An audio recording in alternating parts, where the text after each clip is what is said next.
Hi everyone, it's Nalanie and welcome back to our weekly Friday chit chat video. So before we get into the entire video, I'm a little disappointed, so I just wanted to kind of start the video off that way so we're not ending the video off on disappointment. So if you guys watched yesterday's video, I did do my February BoxyCharm unboxing, and honestly I was just really disappointed when I opened the box. It just looked like whoever curated my box and just threw everything in there, and I just wasn't really impressed with the products. They just didn't package things properly. I didn't get the pamphlet. It just looked like whoever put it together just didn't care, and it just, I don't know, it just made me feel like, and the reason for this, the reason for what I'm about to say is I read a lot of the comments, and it just seems like a lot of brands are so concerned about making who's ever on their PR list happier than the paying customers, and you can't do that. You have to make sure that your customers are happy. There's nothing more important with running a business than customer service. If people feel like you are dismissing them, they're not going to want to support you. You're successful because of your customers. If you have no customers, you don't have a successful brand.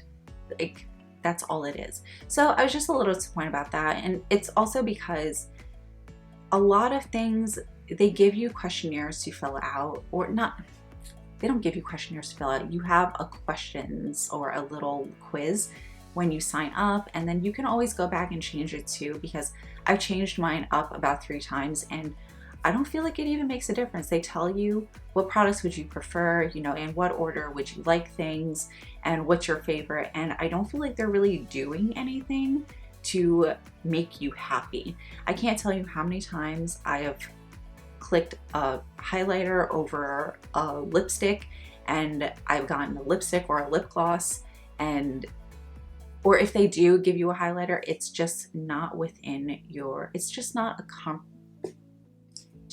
a complimentary shade for you.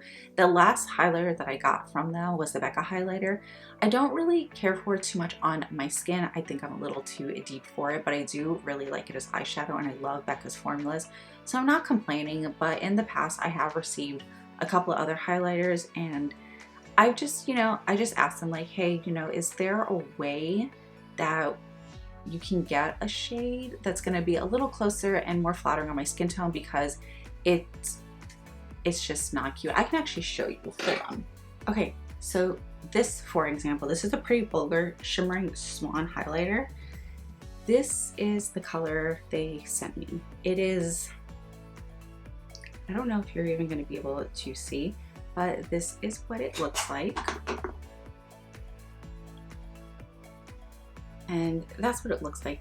This is not very flattering on my skin tone at all. And I remember asking them like, hey, you know, what can we do in the future? Because I want to make sure, because I was really excited to trying their highlighters.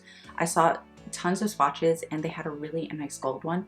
And I was like, oh my God, I hope I get that. Either that or the bronzer. And I was good with either or. And this is what I got. And I asked them, you know, just for future reference, I just want to make sure that maybe I'm not filling the questionnaire out properly or the little quiz thing.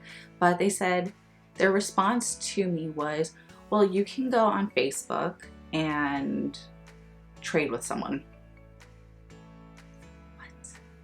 What? Why would I want to do that when I'm filling this out properly? So sometimes it just feels like they're not really listening to the customers, and I really think you should be listening to customers, because if you don't have happy customers, then they're not going to support you. So I was just a little disappointed, and I always try to be really positive, but I just felt like I needed to vent and, you know, do a little mini rant. So we can move on now.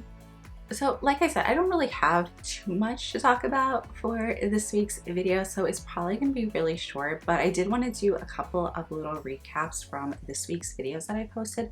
The first one is this foundation. This is the Morphe Fluidity Full Coverage Foundation. The shade I am in is F3.50. At least that's the shade that I got. This is the shade I'm wearing. It's what I'm wearing on my face right now. Oh my god, I love this. I've been wearing it every single day this week and I really, really like it. The first day I told you guys I was sunburned, I was peeling, it was emphasizing the dry patches, but my skin is back to normal and I did go in with a different primer. I did tell you guys that I was going to do that and see if it made a difference. So I've been using this, which is the Hella Fab Coconut Skin Smoothie Priming Moisturizer. This with this, and wait, and Milk Hydro Grip Primer is the only primer I always make sure I use, especially around my nose, because for some reason foundations don't like to stay there. But unless I use this, no, but I have to use this so it stays put. But this primer has been perfect with this. I haven't had any issues. The foundation looks flawless. It doesn't look heavy. It's not cakey. I go in with a really, really thin layer. I do really like the color too. Yeah, I just really, really like everything about this, and I really like the price of this as well. So I did want to update you guys on that because I know I was saying that I did like it, but it was a little dry in that area. My skin is back to normal and it is, I finally got around to using this palette. It's, guys, it's so pretty. I don't have anything negative to say about this at all. So okay. I love Anastasia's palettes. I think her shadows are beautiful. I mean, I just love her palettes. My favorite one from her that I've been using for years, well, when it came out, is the Modern Renaissance, and I still use that palette. It's pretty abused, but I kind of pushed it off to the side because I've used it so much and I've hit pan on quite a bit of the shadows. But this is still a go-to for me. Usually when we go places, I will throw this in my bag. But since, actually, hold on. So these two are currently my favorite palettes from her. They're perfect. There's really nothing else to say about it. They're incredible palettes. I do wish they weren't limited edition, so if you guys have been wanting to get this, I highly recommend both these palettes. They're just both so good. They're so different, but equally as beautiful. So this is the Jackie Aina palette right here. And then this is the Amrezy palette. The Amrezy palette has 2 extra shadows than all the other Anastasia palettes. So, and that's the Amrezy, and then this is both of them side by side. So you see, they're nothing alike, but they're both so pretty. So I know we all saw that Jaclyn Hill and Morphe is doing another palette. I'm really excited. So I'm really excited, and I have really high expectations for that palette. I do plan on getting it, and that's only because her first palette with them is top 5 favorite palettes ever. It is still a palette that I use so much. It is this guy right here. So the formula with this palette it's so good, like so good. And I've been using this palette for such a long time. Little product goes a really long way. The shadows are very pigmented, very blendable. You don't need tons, and I go pretty heavy-handed when it comes to eyeshadow, especially with these because I just love the colors and I like really intense looks.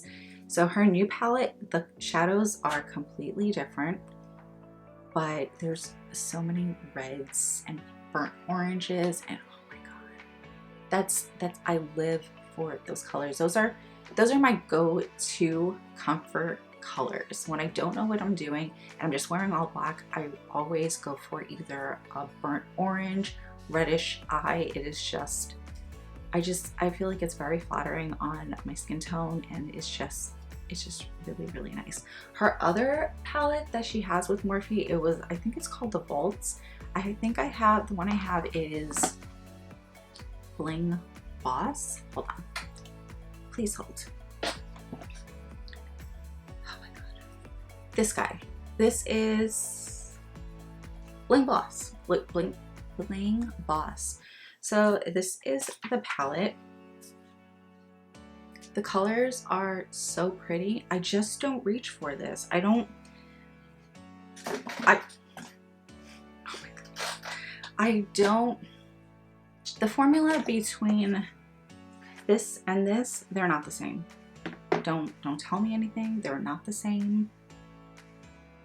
But that was the reason I only wanted to buy one. The other one that I wanted, I think it was called Ring the Alarm. It was more reddish tones, but I think that one was out of stock. So I wanted to try one of her palettes, and this is the one that I reached for because it was pretty affordable. But I don't know, I just felt like with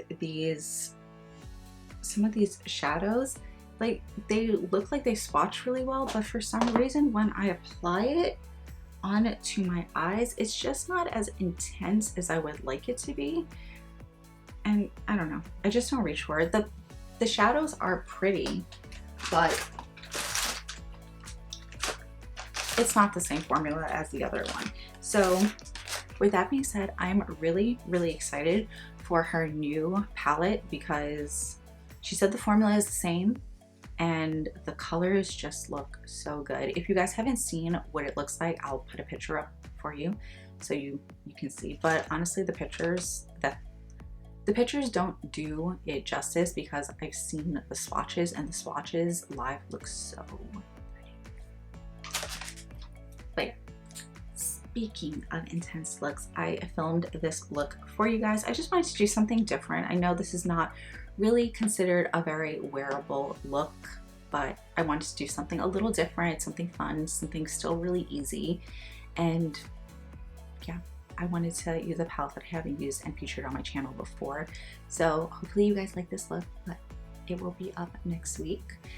And Happy Valentine's Day. I completely forgot to mention that. I hope you guys have a great Valentine's Day. Enjoy your weekend, and I will see you on Monday. Bye.